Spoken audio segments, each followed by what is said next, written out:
আগে চেক করো, তারপরে বিশ্বাস করবা, ঠিক কিনা? তাহলে এখন থেকে একটা কিছু শুনলে বিশ্বাস করবেন। একজন এসে বলল, ভাইজান আপনার মেয়েরে দেখলাম আরেক ছেলের সাথে বাজারে ঘোরাফেরা করে, ওই রমনার বটমূলে দেখলাম আপনার মেয়ে আরেক ছেলেরে নিয়ে ফষ্টি নষ্টি করে, লোকের কথা বিশ্বাস করে বাসায় যে মেয়ের চুলের মধ্যে ধরে মাইর, আইজো মায়ের কাইলো মাইর। এরকম হইতে পারে না? হয়তো ওই লোক আপনার মেয়ের মতো দেখতে আরেক মেয়েকে দেখছিল। এরকম হয় কিনা সমাজে? একজন এসে বললো, ভাই আপনি এখানে ভাবিরে তো দেখলাম ওই জায়গায় আরেক লোকের সাথে ঘোরাফেরা করতেছে, খবর রাখেন না বাসা? আপনি রেগে মেগে, ঘটনা কি? আমার খেয়ে আমার পরে আরেকজনের সাথে, যে এই বাড়িতে যে মায়ের, কোনো কথা নেই। দেখবেন যে ছোট্ট মারামারি থেকে এই ঘটনা অনেক সময় বিচ্ছেদ বা ডিভোর্স পর্যন্ত গড়ায়, ঠিক কিনা? ওই যে শোনা কথায় কান দিচ্ছেন, ফাতাবাইয়ুন, আপনি চেক করেন নাই। হয়তো আপনার স্ত্রীর মতো দেখতে বা আপনার স্ত্রী যে জামা পরে, যে পোশাক পরে, এরকম পোশাক পরে আরেক নারীকে দেখছে, আপনার বউ না এটা। আপনার মেয়ের ব্যাপারে যে তথ্য দিয়েছে এটা সঠিক নয়, সে আপনার মেয়ের মতো আরেকটা মেয়েকে দেখেছে, এসে আপনার কাছে বলে দিছে, আপনিও বিশ্বাস করছেন। ভেজাল আছে না নাই? এই ভেজালগুলোকে থামানোর জন্য কোরআনে এই বিধানগুলো নাজিল করেছে কে? তাহলে ফরিদপুরের ভাইয়েরা, সমাজটারে সুন্দর রাখার তথ্য একটা শুনলেই বিশ্বাস করবেন না। সিলে কান নিয়ে গেছে শুনলেই সিলের পিছনে দৌড়, নাকি? কি করবেন?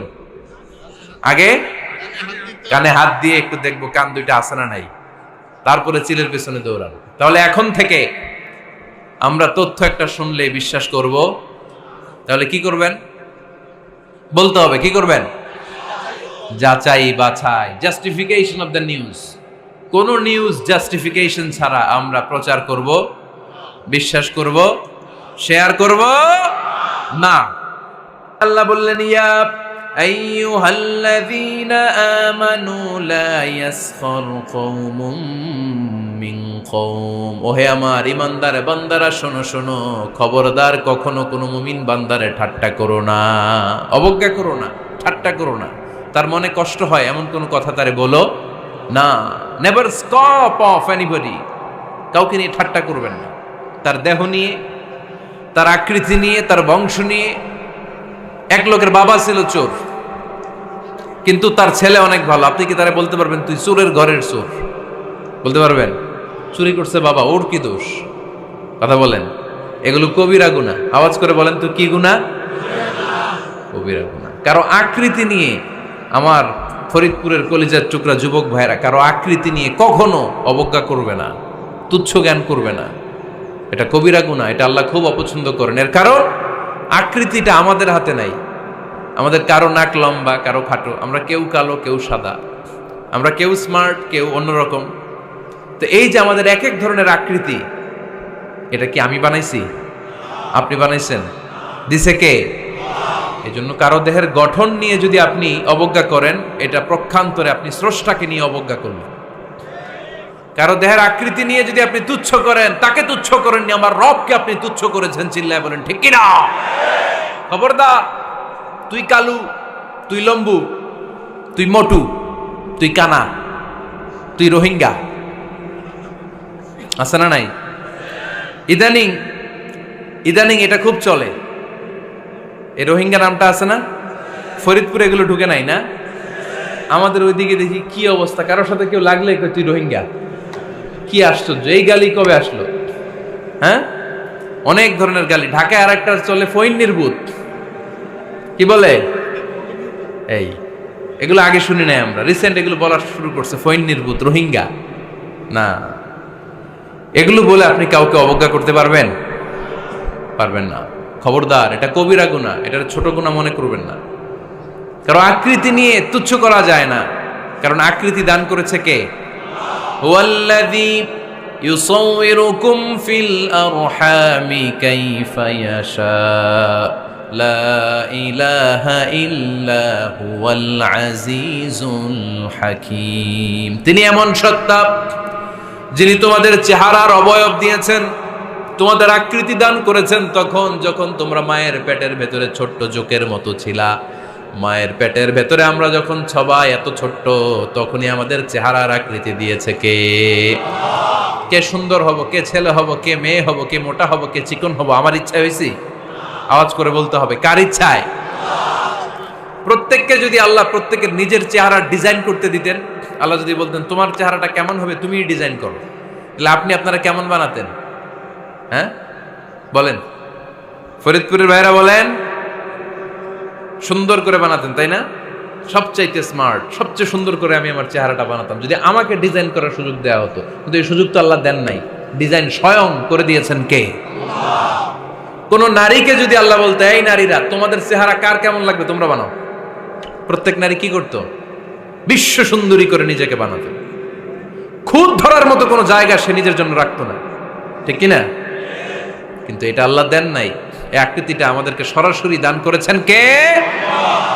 খবরদার, আমাদের অনেকে বিকলাঙ্গ, আমাদের অনেকের হাত ছোট, পা বড়, দেখতে মোটা, কেউ চিকন কেউ কালো। খবরদার, কারো আকৃতি নিয়ে কখনো কোনো অবজ্ঞার সুরে, ঠাট্টার সুরে কোনো কথা আমরা বলবো না। রাজি আছেন? সবাই রাজি আছেন? আল্লাহ রাসূল সাল্লাল্লাহু আলাইহি ওয়াসাল্লামের এক সাহাবী ছিল, নাম ইবনে মাসউদ রাদিয়াল্লাহু তাআলা আনহু। উনার পায়ের নলা ছিল খুব চিকন, অস্বাভাবিক চিকন, স্বাভাবিক না। তো উনিও এটা ঢেকে রাখতেন, দেখাতেন না কাউকে। একদিন উনি খেজুর পাড়ার জন্য খেজুর গাছে উঠলেন। খেজুর গাছে ওঠার পরে নিচ থেকে সাহাবারা পায়ের চিকন নলা দেখে ফেলছে। দেখে সবাই হাসি, সবাই হেসে কুটি কুটি। বিশ্বনবী বললেন, হেসো না, খবরদার, আমার ইবনে মাসুদের পায়ের চিকন নলা দেখে হেসো না। আমার ইবনে মাসুদের এই পায়ের চিকন নলা যদি মিজানের পাল্লায় উঠিয়ে দেয়া হয়, কিয়ামতের দিন উহুদ পাহাড়ের চেয়েও ভারী হয়ে যাবে।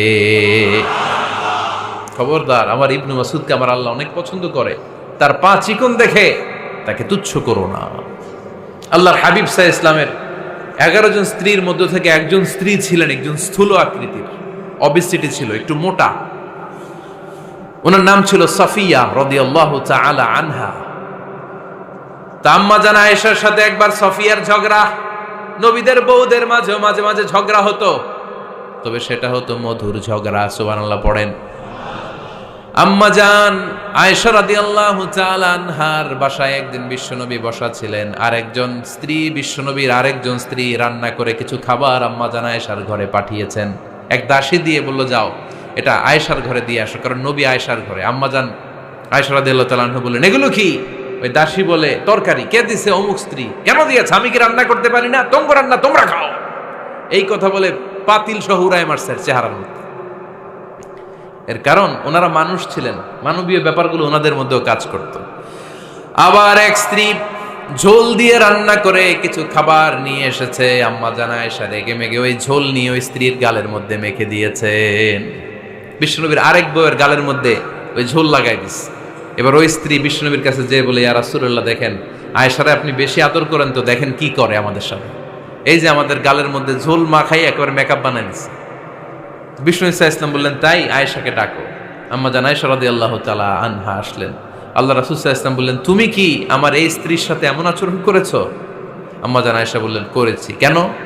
আম্মা জান আয়েশা বললেন, তখন মেজাজটা গরম ছিল, এখন বুঝতে পারতেছি আসলে এই কাজটা করা ঠিক হয় নাই। এবার বিশ্বনবী বিচার করবেন।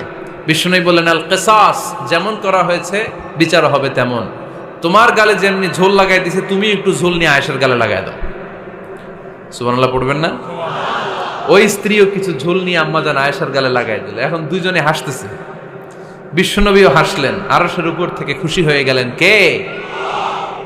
তো স্ত্রীদের মধ্যে মাঝে মাঝে এটা ঘটতো। সাফিয়া রাদিয়াল্লাহু তাআলা আনহা ছিলেন একটু মোটা। আম্মা জান আয়েশা বললেন, ইয়া রাসূলুল্লাহ, দেখেন আপনার মুটি বউ, আপনার মুটকি বউ, এই মুটি বউ বলে একদিন একটা গালির মতো দিয়ে ফেলছে। আল্লাহ রাসূল সাল্লাল্লাহু আলাইহি ওয়াসাল্লাম রেগে গেলেন, বললেন, আয়েশা এটা কেমন কথা তুমি বললা মুটি? আমার সাফিয়ারে তুমি মুটি বলে গালে দিলা রে আয়েশা। ইয়া আয়েশা লাকাদ কুলতি লা কালিমা লাউ মুজিজাত বিমা ইল বাহরি লা মাজাজাতু। এমন একটা মন্তব্য তুমি সাফিয়ার ব্যাপারে করে ফেলেছো রে আয়েশা, এই কথাটা যদি সাগরের নীল পানির মধ্যে ছেড়ে দেয়া হয়, এই কথার পঙ্কিলতার কারণে, এই কথার কর্দমাক্ততার কারণে, এই কথার পঙ্কিলতার কারণে সাগরের সব পানিগুলো মুহূর্তের মধ্যে কালো হয়ে যাবে। এই কথাটা সাগরে ফেলে দিলে সাগরের নীল পানি পুরোটা কালো হয়ে যাবে। আয়েশা, খবরদার, কাউকে তুচ্ছ করে অবজ্ঞা করে কখনো কিছু বলা যাবে না। এই জিহ্বাটা এটা ভয়ঙ্কর একটা অঙ্গ। বেশিরভাগ পাপ এই জিহ্বা দিয়ে হয়। কি দিয়ে হয়? এজন্য সাহাবারা জিহ্বা ধরে মাঝে মাঝে জিহ্বার মধ্যে ব্যাত মারতেন। আর বলতেন জিহ্বা তোর জন্য আমি আটকে যাব কিয়ামতের দিন। আমলিক আলাইকা লিসানাক, নিজের জিহ্বার মালিক নিজে হন। আপনার জিহ্বার মালিক যেন শয়তান না হয়ে যায়। জিহ্বা আপনার, শয়তানের ভাষায় আপনি কথা বলেন কেন? খবরদার, প্রতিটা কমেন্ট, প্রতিটা কথা, প্রতিটা মন্তব্য, এগুলোর ব্যাপারে কিয়ামতের দিন পাই টু পাই করে আপনার কাছে আল্লাহর সুপ্রিম কোর্টের কাঠগড়ায় দাঁড় করিয়ে আপনারা জিজ্ঞেস করবে কে? এজন্য বিশ্বনবী বলছেন মাইয়াদমানলি মা বাইনা লিহিয়াইহি ওয়া মা বাইনা রিজলাইহি আদমান লাহুল জান্নাহ। আমার কোন উম্মত যদি দুইটা অঙ্গের গ্যারান্টি আমারে দেয়, আমি আমার উম্মতকে জান্নাতের গ্যারান্টি দেব। দুইটা অঙ্গের, একটা হলো জিহ্বা আর একটা লজ্জাস্থান। দুই চোয়ালের মাঝে যা থাকে লিজ্জা জিহ্বা, আর দুই পায়ের মাঝখানে যা থাকে লজ্জাস্থান। এই দুইটা অঙ্গের গ্যারান্টি যদি বিশ্বনবীকে আপনি দেন যে নবী জিহ্বা আর লজ্জাস্থান এই দুইটা অঙ্গের কোনো পাপ আমি করব না, নবী বলে আমি দুনিয়ায় তোমার জান্নাতের গ্যারান্টি দিলাম। এজন্য জিহ্বাটারে সামলান, যা মনে চায় বললেন না। খবর আছে না নাই? খবর আছে। মা ইয়ালফিযু মিন কাউলিন ইল্লা লাদাইহি রাকীবুন আতীদ। যা মুখ দিয়ে বের হয় লিখে রাখার জন্য দুইজন ফেরেশতা রেডি করে রেখেছে কে? চিল্লায় বলেন। যতদিন আমরা বেঁচে থাকবো ততদিন থাকবে আমাদের কাঁধে। আমরা মরে যাবো, এই ফেরেশতারা উড়াল দিবে, ঠিক কিনা? দুই কান্দে জি ছিল যে তোমার দুইজনা পাহারা, তোমারে একলা থইয়া পালাইছে তাহারা। তোমার আট কুঠুরি নয় দরজা বন্ধ এবার হলো রে হলো, মুখে আল্লাহ রসুল সবে বলো, ও মুখে আল্লাহ রসুল সবে বলো। দুয়ারে আইসাছে পালকি নাই হরি গাও তোলো রে তোলো, মুখে আল্লাহ রসুল সবে বলো, ঠিক না? এজন্য সাবধান।